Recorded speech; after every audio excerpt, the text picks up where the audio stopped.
Hello friends, केम छो बधा। आजनी मारी रेसिपी है गाजरनो हलवो। गाजरनो हलवो बनावा माटे आपणे कया कया इंग्रेडिएंट्स जोईशे सौथी पहेला जोई लईए। अहींया मैं 500 ग्राम गाजर है। आ हलवा माटेना स्पेशल लाल गाजर आवे छे ए छे अने नंगमां जोईए तो 2 गाजर छे एने मैं वॉश करी अने छीणी लीधेला छे छाल उतारीने। त्यारबाद अहींया 3 टेबलस्पून मलाई लीधेली छे। आ घरनी ज मलाई छे। फूल फेटवाळुं 500 ml दूध लीधेलुं छे। 2 टेबलस्पून घी लीधेलुं छे। अंदाजित 200 ग्राम जेटली खांड लीधेली छे। अहींया तमे तमारा गयड़ा जे टेस्ट तमने अनुकूल आवे ए प्रमाणे वध घट करी शको छो खांडना प्रमाणमां। 3 नंग एलचीनो पाउडर लीधेलो छे अने गार्निशिंग माटे अहींया मैं बदामनी कतरण, बदामना टुकड़ा अने काजूना टुकड़ा ए लीधेला छे। अहींया भी तमे ड्रायफ्रूटमां तमने जे फावे ए रीते तमे लई शको छो। तो चलो मित्रों, आपणे गाजरनो हलवो बनाववानी शरूआत करीए। तो मित्रों चलो આપણે ગાજરનો હલવો બનાવવાની શરૂઆત કરીએ। સૌથી પહેલા ગાજરનો હલવો બનાવવા માટે મેં અહીંયા એક પેન લીધું છે। આપણે ગેસની ફ્લેમ શરૂ કરીએ। સૌપ્રથમ આપણે એમાં ઘી છે એ ઘી એડ કરીશું।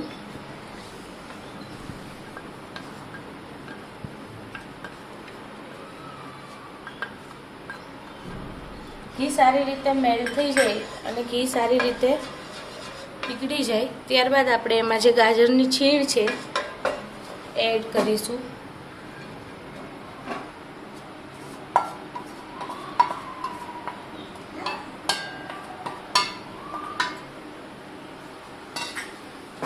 આપણે ફૂલ ફ્લેમ પર જ ઘીમાં સારી રીતે ગાજરને સાંતળીશું।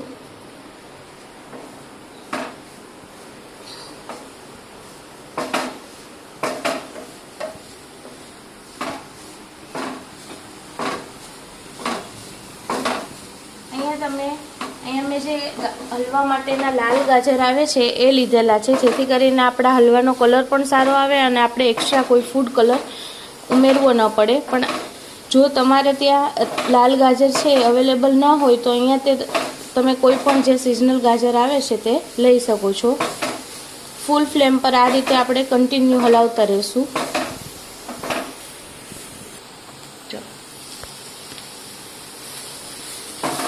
આ રીતે આપણે ગાજરની જે છીણ છે તમે જોઈ શકો છો થોડી સોફ્ટ થવા લાગી છે। કન્ટિન્યુ એને ચલાવતા રહેવાનું છે। હવે ગેસની ફ્લેમ થોડી સ્લો કરી દઈશું અને સાઈડના ગેસ પર આપણે દૂધ જે આપણે લીધેલું છે એ ગરમ થવા માટે મૂકી દઈશું। ગરમ દૂધ એડ કરવાથી આપણો જે હલવો છે એ થોડો માવા જેવો બનશે, માવાદાર, અને હલવો બનવામાં જે પ્રોસેસ છે એ થોડી ઝડપી થઈ જશે, કારણ કે ઠંડુ દૂધ ઉમેરીએ તો એને ગરમ થતાં વાર લાગે છે। એટલે ગરમ દૂધ એડ કરીએ તો હલવો ઝડપથી બની જાય છે। આપણે તેને તમે જોઈ શકો છો મિત્રો, આપણું જે ગાજર છે એ સરસ રીતે ઘીમાં સંતળાઈ ગયું છે અને સરસ સુગંધ પણ આવવા લાગી છે। હવે આ સ્ટેજ પર આપણે ગેસની ફ્લેમ થોડી સ્લો કરી દઈશું અને આ દૂધ છે એમાં બી આપણે થોડું હૂંફાળું ગરમ જ કરવાનું છે। દૂધ બી આપણું ગરમ થઈ ગયું છે તો આપણે એની ફ્લેમ બંધ કરી અને दूध છે ગાજરની છીણમાં એડ કરી દઈશું।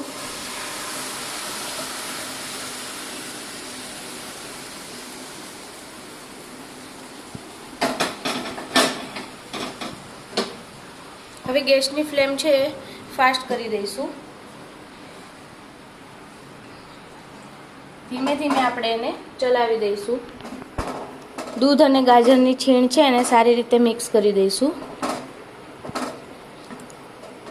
જો તમે ગાજરનો હલવો નોનસ્ટિક પેનમાં બનાવતા હોય તો તમારે થોડી વાર તમે વચ્ચે ચલાવી ના શકો તો બી ચાલે, પણ જ્યારે તમે એલ્યુમિનિયમ કે સ્ટીલના કોઈ બી વાસણમાં ગાજરનો હલવો બનાવતા હોય તો તમારે એને કન્ટિન્યુ ચલાવતા રહેવું, નહીં તો એ તળિયામાં ચોંટી જશે।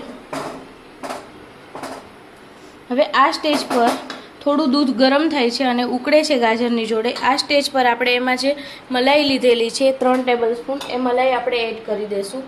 મલાઈ એડ કરવાથી આપણું જે ગાજરનો હલવો છે એનું ટેક્સચર છે એકદમ સ્મૂધી અને માવાદાર બનશે। સારી રીતે મિક્સ કરી લેશું। હવે ગેસની ફ્લેમ ફાસ્ટ જ રાખીશું અને ફાસ્ટ ફ્લેમ પર જ આપણે ગાજરના હલવાને થવા દઈશું।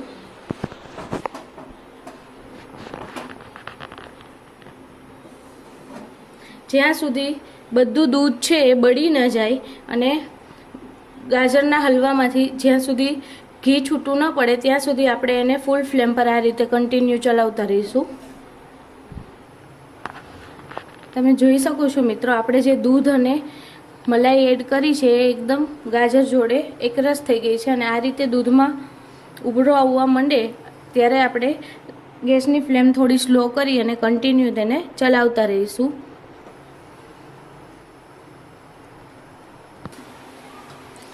તમે જોઈ શકો છો મિત્રો કે આપણું દૂધ છે એ બધું જ ઓલમોસ્ટ બળવા આવ્યું છે. હવે થોડું દૂધ છે. આ સ્ટેજ પર આપણે આ રીતે જે કોર્નર પર બધી જે મલાઈ ભેગી થયેલી છે એ બધી જ જોડે મિક્સ કરી લઈશું અને આપણે જે ખાંડ છે એમાં એડ કરી દઈશું. અહીંયા મેં 200 ગ્રામ ખાંડ લીધેલી છે. તમને જે પ્રમાણે ગળ્યું ફાવતું એ પ્રમાણે તમે લઈ શકો છો. સારી રીતે મિક્સ કરી લઈશું.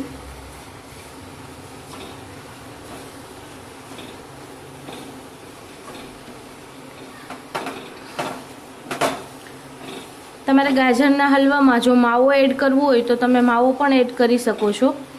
માવાને થોડો ઘીમાં સાંતળીને તમે ગાજરના હલવાની અંદર એડ કરી શકો છો. અત્યારે આપણે એમાં ક્રીમ અને દૂધનો જ ઉપયોગ કરીએ છીએ.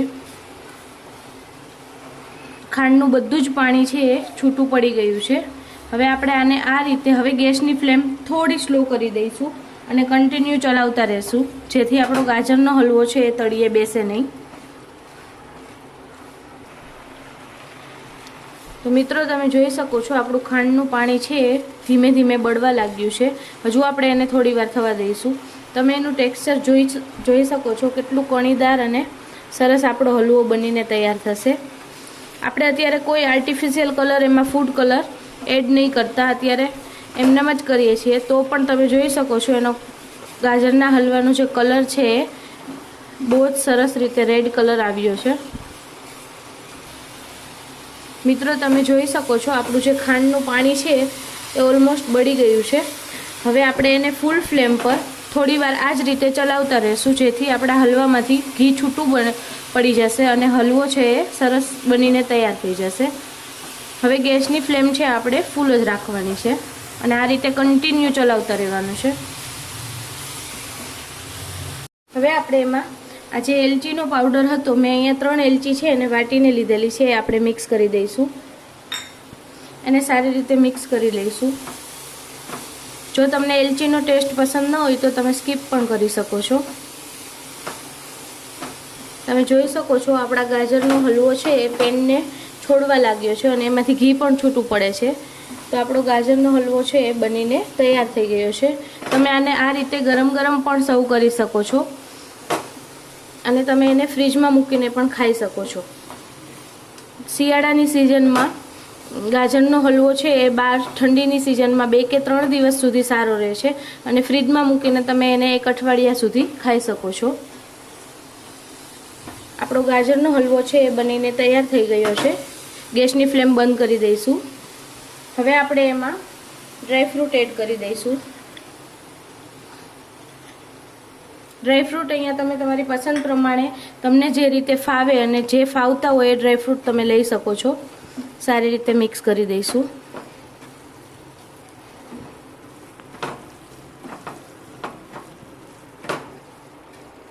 તો મિત્રો તૈયાર છે આપણો સરસ માવાદાર ગાજરનો હલવો. આપણે એને એક બાઉલમાં સર્વ કરી લઈશું.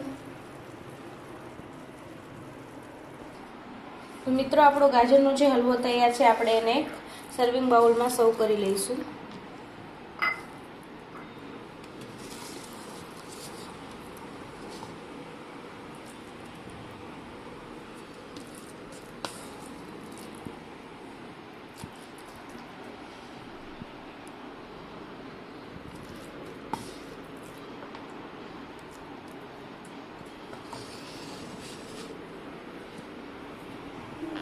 ઉપરથી આપણે થોડા ડ્રાયફ્રૂટથી એને સર્વ કરીશું.